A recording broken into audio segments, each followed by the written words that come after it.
middle level. The upper level's up that direction. It has a flat entrance and stuff. So what you're looking at, you got two different levels. These are all typically formed in limestone. For those of you in Florida, sorry, limestone, more limestone. This limestone was deposited in a very shallow sea, the Iapetus Ocean, about 460 million years ago. And you can see it kind of looks like layer cakes. It was originally deposited horizontally. Nice flat beds. But now they're tilted. What happened is when North America and Africa collided, the Iapetus Ocean basically closed up, and all those rocks got squished, tilted, and pushed upwards, forming the Appalachian Mountains. And when they got squished and tilted, they also cracked. There's a lot of stress going on. Two types of cracks formed this cave.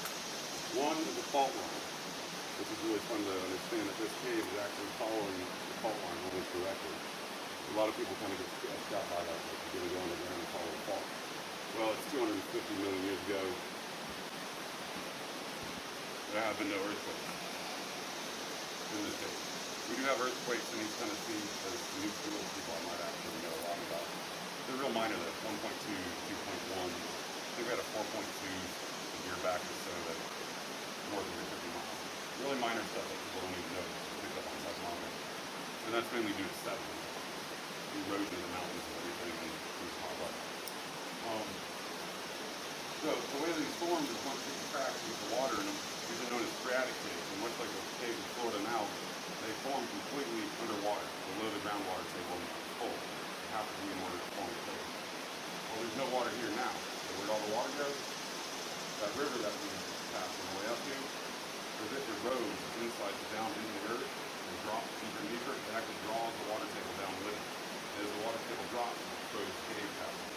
So the upper level is the oldest passage, was exposed first, and this one was exposed, and then the lower cave passage was exposed.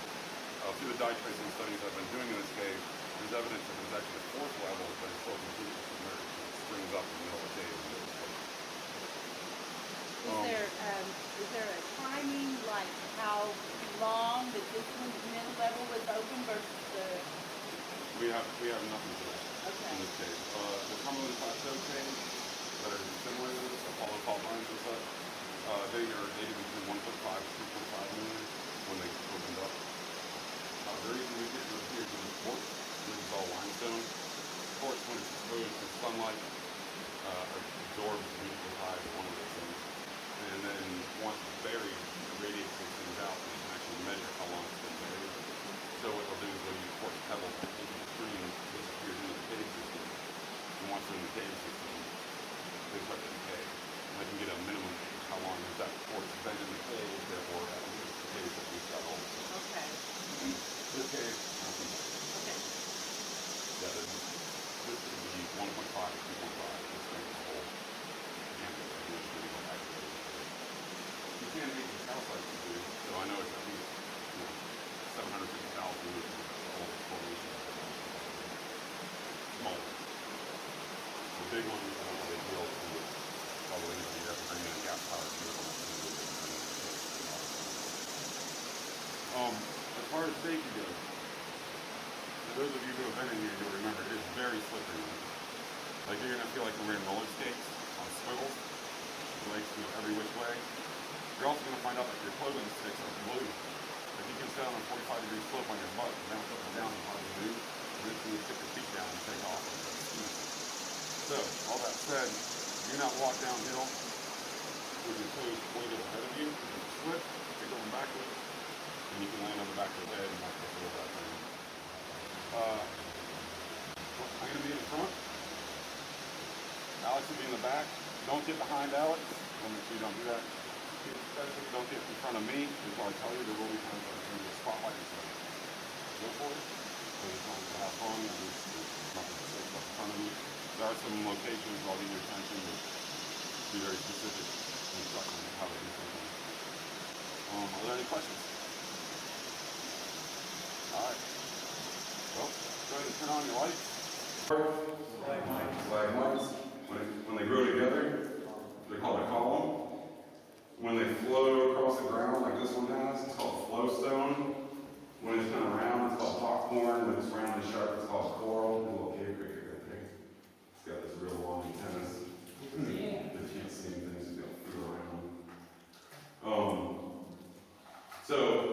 all these formations are calcite, the mineral calcite. Forms crystals and all that goodness. Where the calcite comes from is the rock above us. The limestone is made of calcite and clay. When the rainwater falls up above us, it percolates through the soil and reacts with CO2, from decaying vegetation and atmospheric CO2. When that reaction happens, and it's basically a simple closed system, it forms carbonic acid, which is a very weak acid. It's very similar to what's in soda. As the carbonic acid goes through the limestone, it dissolves the calcite and makes passages. When that water that's dissolved in calcite hits an open air pocket, it will actually off-gas the CO2. And off-gases the CO2 can like open up a soda bottle that can no longer hold its mineral load, and it has to deposit the calcite. And it'll deposit it as stalactites, stalagmites, flows down, depending on where it lands and how long it takes for that off-gassing process to happen. Now the stalagmites don't actually grow up from the floor, the water comes down, drips on and deposits that way. I've had people think that it actually squirts up from the floor, but no, it's actually just dripping down, kind of slowly piling up like drip castles for those of you who know the sand drip castles. So if a closed cave doesn't have an outside air, will it fill with CO2? Yeah, if there's absolutely no circulation, it probably go to the point where you wouldn't have a cave formation because it's saturated with CO2. Same thing happens when it's full of water. If it's completely sealed off with water, you can't have formation of calcite because it's not off-gassing, it's just in the water still. There is some pure white calcite still up here in the very end of the formation. Yeah, if you see little white guys with water dripping off them, they're struggling, they're still trying to grow. Those are the type of things you do not want to touch. That's for sure. What we're using is for just saying, let these guys go by, because they're like a lot smarter than you guys. They're just gonna, with the big temperature differentials, make the breeze stronger. But the cold air is going out the bottom, which creates a vacuum and pulls warm, moist air in the entrance that we came in, which makes all the condensation and then usually really foggy locations right here. During the winter, it's opposite. The 58-degree cave air will go out the top and pull cold air in from the bottom. And what's going to happen is, as we move from this location and go up over this hill and then down, the temperature's going to drop and the air is going to dry out a little bit. And the temperature's not going to drop too much because we were pretty cool last night. But it'll drop a couple degrees. Right now, I'm guessing it's probably, what, about 62? Kind of feels 62-ish. Although we've been moving around, it's kind of hard to tell as we get hot from exercising. But yeah, it'll drop down to 58 degrees as we get up this direction. Clay masses that are in this cave. This wall behind me is actually all clay. I asked that you not touch the actual wall. You can touch it down here if you want as you go by, but it's soft just like all the other clay that we've been walking on. And the nitrates concentrate in this clay. So during the Civil War, the guys were here mining for nitrate to make black powder. You can actually see the tool marks. These are where the pickaxes are, where they were digging over here, getting the clay for the nitrate. This is modern. This happened about 4 years ago. I don't know who did that. It's just, someone who probably didn't realize what they're looking at. Happens a lot in caves. So they dig out the clay that has the nitrate, they bring it over here, dump it into basically what looked like a compost pile, pour water on it, because now the clay is all nice and loosened up. They pour water on it. As the water percolates through the pile, it dissolves the nitrate because it's a salt, it's soluble. They collect the water as it comes out the bottom in troughs. They do canvas line troughs. I've been told that's what they use in this cave. There are other caves they used to use like hollowed logs, laying up the pipes, all kinds of different things. But in here they used canvas and collected the water as it came out. Took the water outside, boiled it down, scraped out the nitrate, mixed it with sulfur and charcoal, and made black powder. I've had a lot of people like, oh man, that must have been a horrible job. Well, to be honest, I'd be rather in here 58 degrees digging and making nitrate instead of making black powder would be a lot better than lining up next to your buddy and using the black powder. So they're in here working, and these are prospect piles. There's another one over there, and you'll see these throughout the first beginning of this cave. We've actually passed two already that are just kind of not as recognizable, and they don't have the old tool marks, so I don't stop there. What they do is if they actually found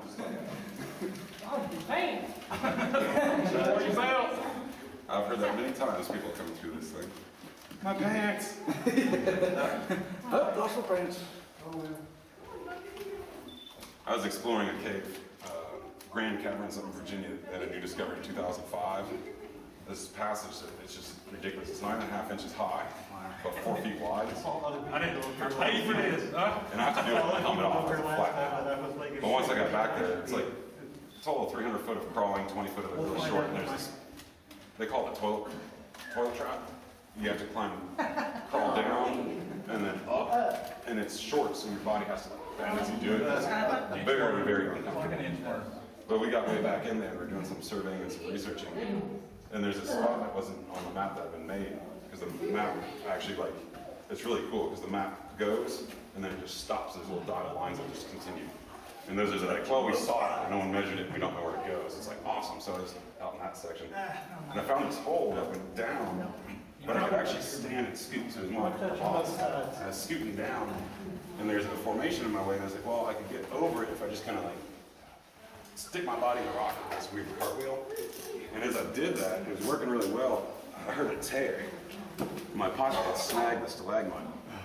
And I was like, crap, well, it's just my pocket, I don't care, I'm gonna keep going. So I just start going and ripping more and then grab my boxers. And I was like, well, this isn't good. So I just kept going, and it peeled my pants completely off. And I was sitting there dangling naked on the other side with my pants stuck around my boots attached to the stalagmite. And my fellow researcher was a female, turned into my girlfriend after this apparently. But it's like trying to reach and unhook me at the same time, dig for her camera. I was like, Jesus. But the question was asked, why is there a large room here? Amongst, there's small rooms, big rooms. This is actually a junction between stress fractures or joints that run the northwest, the southeast, and then the fault line, which runs northeast to southwest, so basically 90-degree angle. And it makes a really weak spot underground, so the water can dissolve it easier. You can actually see the fault line right here. If you look up at here, you can see these yellow streaks. Those streaks are called slicken lines. It's where all the rock has been pushed and shifted, kind of like glaciers with these striations, except for in this case, it's rocks on rocks. So it's pushed in that direction, and the shear zone is this crumbly gray mass right here. And you can actually follow that all the way up that direction and all the way around down to the other side. So there's a fault line that comes right through here. Now the fault line runs through the whole cave, but this place has a stress well because of the size of the room. And since we're in the lower level, oh, you got some tapes on there, this is good too.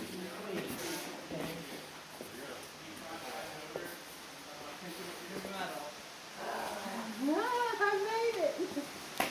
She's alive! I'm alive. Huh? All right, you guys want to head on up to the vehicle, go for it. Make sure your headlamps are off, and throw the helmets in the bed of my truck. Am I dirty? You went swimming, didn't you? Yeah.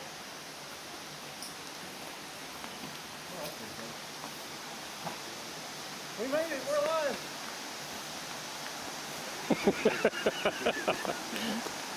I like the waterproofing. Yeah, that came in handy because I just about went for a swim.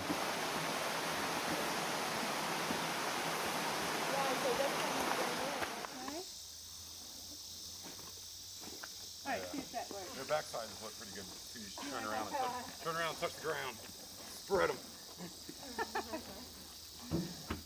Oh, now come on, you got more than that, don't you? Hold on. You got them.